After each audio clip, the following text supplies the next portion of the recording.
عیسوی کیلنڈر اور ہجری کیلنڈر کے اعتبار سے نبی صلی اللہ علیہ وآلہ وسلم کی ولادت مبارکہ کی ایگزیکٹ تاریخ کون سی ہے؟ سال اور مہینہ بھی بتا دیں۔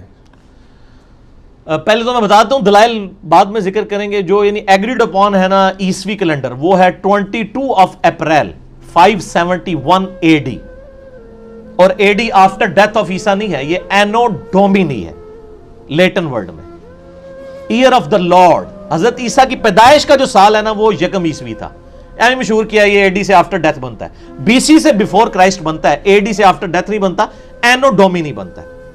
اس کو آج کل چینج کر کے انہوں نے CE کر دیا ہے، کامن ایرا، اور BC کو BCE، بیفور کامن ایرا۔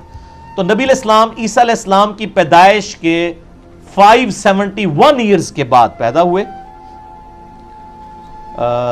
22 اپریل بہار کے مہینے کے اندر۔ اور ہمارا جو یعنی لیونر کیلنڈر، یہ تو تھا سولر کیلنڈر، لیونر کیلنڈر جو ہے، جو بعد میں ہجری کیلنڈر کے نام سے مشہور ہو گیا، مسلمانوں نے اسے زیادہ پروموٹ کیا، اس کے اعتبار سے آپ علیہ السلام کی پیدائش ہوئی ہے 12 ربیع الاول کے مہینے کے اندر، اور 12 تاریخ کو۔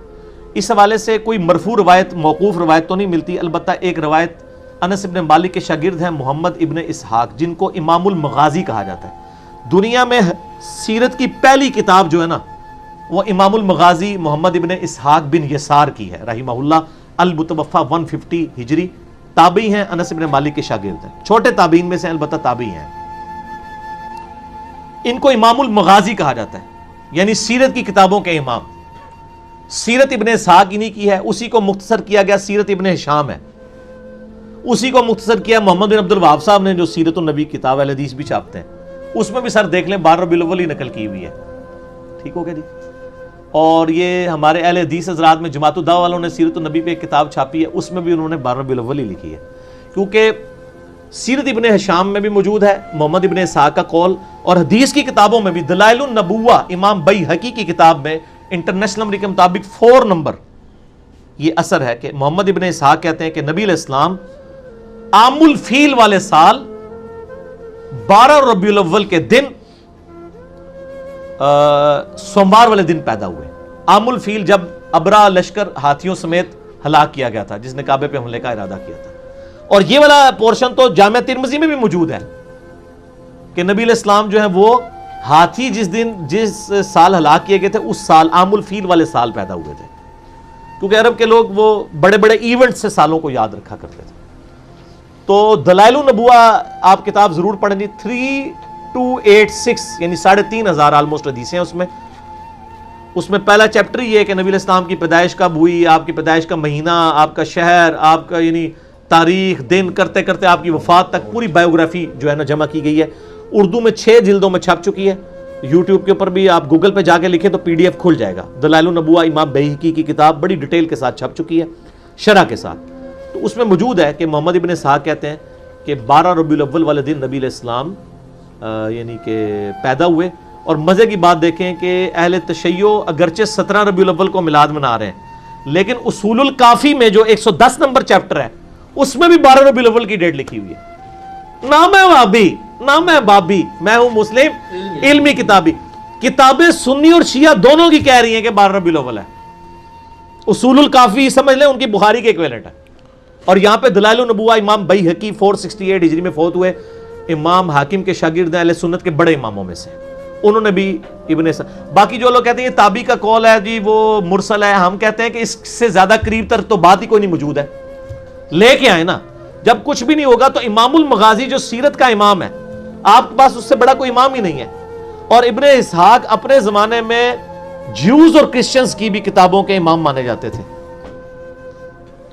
ان کی کتابوں میں جو نبی علیہ السلام کی پروفیسیز ہیں نا وہ بھی امام المغازی نے نقل کی ہے۔ یہ اتنی بڑی چیز ہے محمد ابن اسحاق رحمہ اللہ تعالی، ٹھیک ہے۔ ان کا کہنا تو ان کا ویسے ہی اپنا قول بھی جو ہے نا بہت بڑی اتھارٹی، کیونکہ اس فیلڈ کے امام ہے، ٹھیک ہو۔ کیا 12 ربیع الاول کی ڈیٹ پر سنی شیعہ کا اجماع ہے؟ کیونکہ بعض کے نزدیک 9 ربیع الاول ہے، 8 ربیع الاول بھی ہے، 17 بھی ہے، 10 محرم الحرام بھی ہے، اور کئی کتابوں میں رمضان کا بھی ذکر آتا ہے، تو یہ تو اجماع نہ ہوا پھر اس کا مطلب؟ سر اجماع کتابوں پہ تو موجود ہے، بابے پھر تبدیلی کر دیں، زیادہ بات ہے۔ یہ 9 ربیع الاول تو آپ کے لال رومال والوں نے مشہور کر دی ہے نا۔ 8 ربیع الاول احمد بریلوی صاحب نے فتاوی رضویہ میں 8 ربیع الاول لکھی ہے، شیخ عبد القادر جیلانی رحمۃ اللہ علیہ نے غنیۃ الطالبین میں 10 محرم لکھ دیے. سر شیخ عبد القادر جیلانی کے بارے میں تو آپ کا دعویٰ ہے کہ وہ لوح محفوظ بھی پڑھ لیتے ہیں, جو دنیا کے سارے مسلمانوں کو پتا ہے, جو حدیث کی مین کتابوں میں دلائل النبوہ کے اندر اور شیعہ کی اصول الکافی میں بھی ربیع الاول کا مہینہ لکھا ہے. تو شیخ عبد القادر جیلانی رحمۃ اللہ علیہ کو تو نہیں پتا چلا کہ آپ کی پیدائش ربیع الاول میں ہوئی ہو, تو محرم لکھتے رہے اور لکھا بھی 10 محرم ہے. تو یہ علم غیب کے دعوے آپ کے جھوٹے ہیں. جو لوگ دین جو ہے وہ صحیح بیان نہیں کر سکے, انہوں نے باقی معاملات کو کیسے بیان کرنا ہے؟ ان کو غلطی لگ گئی نا. ان کی بزرگی اپنی جگہ ہے, وہ ہمیں کوئی اختلاف نہیں ہے. ہم یہی تو کہتے ہیں ان کو پیغمبر نہ مانیں, ان کو انسان ہی رہنے دیں, بزرگ کا درجہ ضرور دیں. 561 ہجری میں فوت ہوئے ہیں شیخ عبد القادر جیلانی رحمۃ اللہ علیہ. میرا تو ان پہ کلپ ہے 11ویں والے پیر کی نماز بھی سر انہوں نے بخاری مسلم کے طریقے کے مطابق پڑھی ہوئی ہے, اور آپ کے نزدیک تو شاید نماز کے معاملے میں بھی ان کو غلطی لگی ہوئی ہے. ہمارے نزدیک ان کا اس معاملے میں غلطی نہیں, اس معاملے میں ان کو غلطی لگی ہے. تو کتابیں تو اصول الکافی میں بھی موجود ہیں, ہم جے پی جی بھی انشاءاللہ ڈال دیں گے 12 ربیع الاول کی ڈیٹ, اور دلائل النبوہ امام بیہقی کی کتاب اہل سنت کی, اس میں بھی 12 ربیع الاول موجود ہے. کتابوں کے اوپر الحمدللہ اتفاق ہے. تو کتابی بنے بابی نہ بنے. ٹھیک ہو گیا. کیا ہندوؤں کی کتاب میں بھی 12 ربیع الاول کی تاریخ ہے, کل کی پرانا اس طرح کی کتاب ہو؟ یہ ڈاکٹر ذاکر نائک نے ایک لیکچر دیا تھا سملیرٹیز بٹوین ہندوازم اینڈ اسلام. اس میں انہوں نے یہ ٹروتھ ریویل کیا ہے کہ جو کل کی پرانا کتاب ہے نا ہندوؤں کی, اس میں چیپٹر نمبر 2 میں ورس نمبر 4 سے لے کے 15 کے دوران آخری کلکی کا ذکر موجود ہے, نبی علیہ السلام. اور اس میں لکھا ہے کہ ان کے والد کا نام ہوگا وشنو یاش. وہ سنسکرت میں کہتے ہیں خدا کا بندہ, عربی میں کیا کہتے ہیں؟ عبداللہ. اس طریقے سموتی ان کی والدہ کا نام ہوگا امن والی, آمنہ سلام اللہ علیہا. اور پھر لکھا ہے کہ ان کے جو یعنی جد امجد ہیں وہ مکے کے سردار ہوں گے, عبد المطلب. یعنی یہ اس میں لکھا ہوا ہے کل کی پرانا میں چیپٹر نمبر 2 آیت نمبر 4 سے لے کر 15. یہ آیت نمبر سے مراد جو وہ کلیم کرتے ہیں. اسی طریقے سے اس میں یہ بھی لکھا ہے کہ آسمان سے بیٹل فیلڈ میں فرشتے ان کی مدد کریں گے. قرآن میں آیا ہے احد کے اندر, بدر کے اندر فرشتے اترے. اچھا پھر اس میں یہ بھی لکھا ہوا ہے, آکچار یار بھی موجود ہے, کہ ان کے 4 ساتھی ہوں گے جو ان کا مشن لے کے چلیں گے. آپ بے شک 5ویں کو گھسیٹ کے داخل کریں, وہ نہیں بنتا, ٹھیک ہے نا, وہ ملوکیت ہی رہے گی. وہ 4 ساتھی ہیں, وہ بکر, عمر, عثمان اور علی. حسن ابن علی تو ان کے ساتھ ہی شامل ہو جاتا ہے. تو سر یہ تو ہندوؤں کی کتاب میں بھی آکچار یار ہے, تسی 5واں 6واں جتنا مرضی پاؤ نہیں بڑھنا, 4 ہی رہنے دیں. تو یہاں تک یعنی اس میں پروفیسیز لکھی ہوئی ہیں. تو ڈاکٹر ذاکر نائک کی چونکہ یہ فیلڈ ہے, میں نے خود نہیں وہ پڑھی, میں انہی کو کوٹ ان کوٹ کر رہا ہوں ظاہر ذمہ داری کے ساتھ, اور وہ باقاعدہ ڈسپلے بھی کر دیتے ہیں. تو یہ یعنی انہوں نے چیزیں نقل کی ہیں, تو اس طرح کی چیزیں موجود ہیں وہاں پہ بھی کل کی پرانا کے. کیا اجتہاداً 12 ربیع الاول کا روزہ بھی رکھا جا سکتا ہے؟ مشکل سوال کر دیا. روزہ پیر کے ہی رکھیں جی. 12 ربیع الاول کے بالکل قریب جو پیر آ جائے, یعنی اس دفعہ میرا خیال منگل کو بن رہی ہے 12 ربیع الاول آلموسٹ تقریباً, تو آپ منڈے کا ہی روزہ رکھیں. 12 ربیع الاول کا روزے کے لیے پھر بہت بڑی دلیل چاہیے ہوگی کہ نبی علیہ السلام جب سال بعد نہیں ربیع الاول منا رہے بلکہ ہر ہفتے بنا رہے ہیں. صحیح مسلم 2750 نمبر حدیث انٹرنیشنل نمبر کے مطابق فیہ ولدت وفیہ انزل علیہ. پوچھا گیا آپ سوموار کا روزہ کیوں رکھتے ہیں؟ فرمایا اس دن میں پیدا ہوا, اس دن مجھ پہ پہلی وحی نازل ہوئی. تو سر آپ منڈے کا روزہ رکھیں, 12 ربیع الاول کا نہ رکھیں. اور اگر کوئی رکھ لیتا ہے, ہم فتویٰ کوئی نہیں لگاتے, لیکن یہ یعنی پسندیدہ چیز نہیں ہوگی, یہ بہت دور کا اجتہاد ہے. یعنی اجتہاد تو 4تھے نمبر پہ آتا ہے نا, پہلے کتاب اللہ ہے, پھر سنت ہے, پھر اجماع ہے, پھر اجتہاد آتا ہے نا, ٹھیک ہے نا. تو اجتہاد نہیں ہے, سنت موجود ہے. جب منڈے کا روزہ تو منڈے کا ہی رکھیں, 12 ربیع الاول کا روزہ نہ رکھیں. اگرچہ بریلوی بھی نہیں رکھتے, وہ بھی اس دن حلوے اور وہ بریانیاں سب کچھ کھا رہے ہوتے ہیں. صرف ایک طبقہ ہے ان میں دعوت اسلامی والے, انہوں نے یہ انٹروڈیوس کروایا. تو بریلویوں میں بھی اس میں اتفاق رائے نہیں پایا جاتا. تو منڈے کا روزہ رکھیں. ہم رکھتے رہے بڑا عرصہ 12 ربیع الاول کا روزہ, لیکن اب میں نہیں رکھتا ہوں, منڈے کا ہی رکھتے ہیں. کیا نبی صلی اللہ علیہ وآلہ وسلم کی والدہ سیدہ آمنہ علیہ السلام نے آپ صلی اللہ علیہ وآلہ وسلم کی ولادت کے وقت خواب میں ایک نور دیکھا تھا جس سے شام کے محلات روشن ہو گئے تھے؟ بالکل, یہ صحیح حدیث ہے جی. یہ حدیث دلائل النبوہ امام بیہقی کی کتاب میں بھی ہے, یہ حدیث مسند احمد میں بھی ہے, اور مشکات میں بھی آپ کو نبی علیہ السلام کے فضائل کے چیپٹر میں 30 جلد میں ملے گی. شیخ البانی, شیخ زبیر علی زئی دونوں نے اسے صحیح کہا ہے. یہ حدیث اس طرح ہے کہ میں اللہ کے ہاں اس وقت بھی خاتم النبیین لکھا ہوا تھا جب آدم علیہ السلام ابھی روح اور جسم کے درمیان تھے. یعنی اللہ کے ڈیوائن ڈیسٹنی میں فیصلہ تھا کہ اس شخص نے پیغمبر بننا ہے. اس کا ایک حصہ ترمذی میں بھی ہے. جب پوچھا گیا آپ پہ نبوت کب واجب ہوئی تو آپ صلی اللہ علیہ وآلہ وسلم فرمایا کہ میں اللہ کے ہاں اس وقت بھی نبی تھا جب آدم علیہ السلام روح اور جسم کے درمیان تھے. اور یہ دونوں کنزیکٹیو حدیثیں مشکات میں کٹھی ہیں. پہلے یہ حدیث ہے کہ پھر وہ آئے گی کہ میں اللہ کے ہاں خاتم النبیین لکھا ہوا تھا اور جب ابھی حضرت آدم علیہ السلام پیدا بھی نہیں ہوئے تھے. اور اس کے آگے الفاظ ہیں میں دعائے ابراہیم ہوں جو قرآن میں آیا نا, اے اللہ ان میں ایک رسول بھیج. میں عیسیٰ علیہ السلام کی بشارت ہوں, وہ بھی قرآن میں آئی ہے. میں اپنے بعد احمد نبی کی بشارت دیتا ہوں. میں اپنی ماں کا وہ خواب ہوں جو انہوں نے پیدائش کے وقت دیکھا کہ ان کے لیے ایک نور ظاہر ہوا جس سے شام کے محلات بھی روشن ہو گئے. یعنی آپ کو خواب میں اشارہ کیا گیا کہ آپ سے جو بچہ پیدا ہوگا یہ اس بچے کی امپائر رومن امپائر کے اوپر بھی غالب ہو جائے گی. شام یعنی اس وقت گڑھ تھا نا رومن امپائر کا. یعنی آپ کی نبوت کا فیض وہاں تک پہنچے گا. تو آپ کا یعنی نور ربوت, آپ علیہ السلام ظاہر ہے یعنی نور تو ہیں, نور ہدایت ہے. سپیشیز کے طور پہ تو آپ انسان ہی ہیں اور آپ کی افضلیت بھی انسان ہونے میں, کیونکہ انسان جو ہے فرشتوں سے افضل ہے. ٹھیک ہے, تو نور ہدایت تو ہے. بالکل یہ ہے جی حدیث, صحیح حدیث ہے. اچھا, اسی سے متعلق ایک سوال ہے کہ سورہ المائدہ کی آیت نمبر 15 اور سورہ الاحزاب کی آیت نمبر 46 کے تحت بھی, اور یہ جو بھی آپ نے حدیث بیان کی اسی کی روشنی میں, نبی علیہ السلام کو نور کہہ سکتے ہیں؟ درست؟ ہاں, سورۃ المائدہ کی آیت نمبر 15 جو ہے نا یہ بڑی مشہور ہے. قد جاءکم من اللہ نور و کتاب مبین, بے شک تمہارے پاس آ گیا اللہ کی طرف سے ایک نور اور ایک روشن کتاب.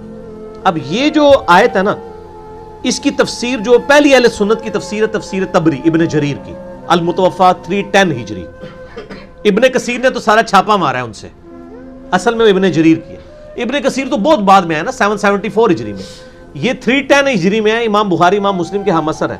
انہوں نے تفسیر ابن جریر جسے تفسیر تبری بھی کہتے ہیں اس میں اسی آیت کے کانٹیکسٹ میں لکھا ہے کہ اس نور سے مراد نبی صلی اللہ علیہ وآلہ وسلم ہے. ایون اشری تھانوی صاحب بھی مانتے ہیں, لیکن وہ ایک لال داڑھی والا بیٹھا ہوا ہے کعبے کے اندر, ایک لال رومال والا ہے, ایک لال داڑھی والا بھی ہے. ٹھیک ہے نا, اس کے میں نے کئی بار لیکچر دیکھے تو وہ پورے لیکچر اس کے نا بریلویوں کے, شیعہ کے اور اہل حدیث کے خلاف ہوتے ہیں, کیونکہ وہ دیوبندی ہے. وہ بس عربیوں نے اسے پناہ دی ہوئی ہے وہاں پہ, وہ اپنی مرضی کا دین لوگوں کو بتا رہا ہوتا ہے. اس کو مشہور کرنے کی ضرورت نہیں ہے زیادہ.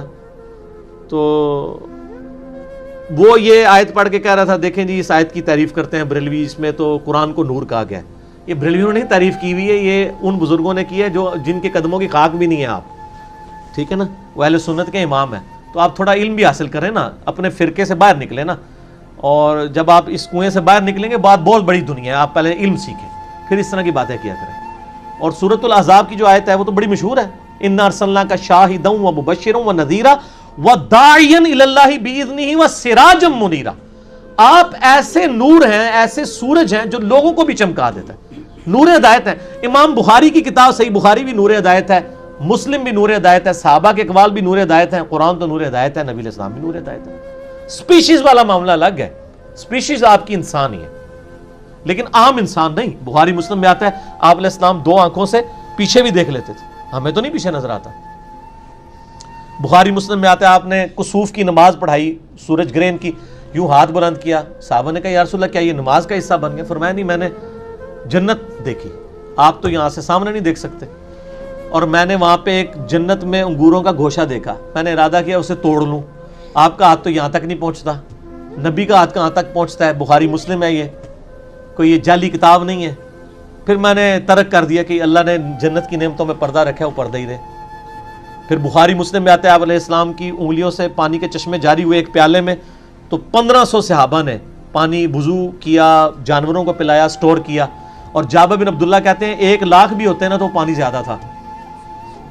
ٹھیک ہو گیا. پھر پسینہ مبارک بخاری مسلم میں آتا ہے کہ عطر کے طور پہ صحابہ استعمال کرتے تھے, وضو کا نیچے نہیں گرنے دیتے تھے پانی, جس کو نہیں ملتا تھا دوسرے سے مل کے اپنے جسم پہ ملتے تھے. پھر مسلم شریف میں آتا ہے کہ آپ علیہ السلام کا کرتا مبارک جب اسما بنت ابی بکر نے نکالا آپ کی وفات کے بعد, کہا کہ یہ حضور پہنتے تھے, ہم اس کا دھون مریضوں کو پلاتے ہیں. ٹھیک ہے. صحیح بخاری میں ام سلمہ نے حضور کا ایک بال نکالا اور کہا کہ یہ بال مبارک آپ صلی اللہ علیہ وسلم کا ہے, ہم اس کو مریضوں اور نظر بد والوں کے علاج کے لیے اس کا دھون پلاتے ہیں. تو نبی علیہ السلام سپیشیز ہونے میں انسان ہے، مرتبے میں نہیں ہے. اور یہ کوئی بھی نہیں کہتا کہ مرتبے میں ہماری طرح ہے. یہ یعنی اہل حدیث کے اوپر بھی جھوٹا الزام لگایا ہوا ہے ان لوگوں نے کہ وہ اپنی طرح مانتے ہیں. نہیں سر، اہل حدیث جس طرح نبی علیہ السلام کو مانتے ہیں نا، اس طرح اور کوئی نہیں مانتا. کیونکہ آپ لوگوں نے تو لوگوں کے بنائے ہوئے امام بنائے ہوئے ہیں. اہل حدیث نے اس کو امام مانا ہوا ہے جس کو اللہ نے امام بنایا. ما ضل صاحبکم وما غوی. اہل حدیث کی آپ کے بزرگوں سے کوئی دشمنی نہیں ہے. وہ جو کچھ کہتے ہیں نبی علیہ السلام کی محبت میں کہتے ہیں. آپ ذرا ان کے قریب ہوں، آپ کو پتہ چلے گا کہ اہل حدیث نے نبی علیہ السلام کو صحیح مانا ہے. باقی تو صرف نام کے ہی مان رہے ہیں. ٹھیک ہو گیا نا جی؟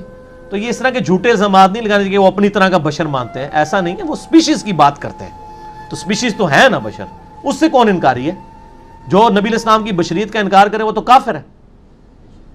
اور یہ وہ ڈاکٹر طاہر القادری صاحب کا ایک وہ چڑھایا ہوا ہے جی مناظرہ، جب وہ 9th کلاس کے اسٹوڈنٹ تھے، تو میرا اس پہ جواب بھی چڑھا ہوا ہے.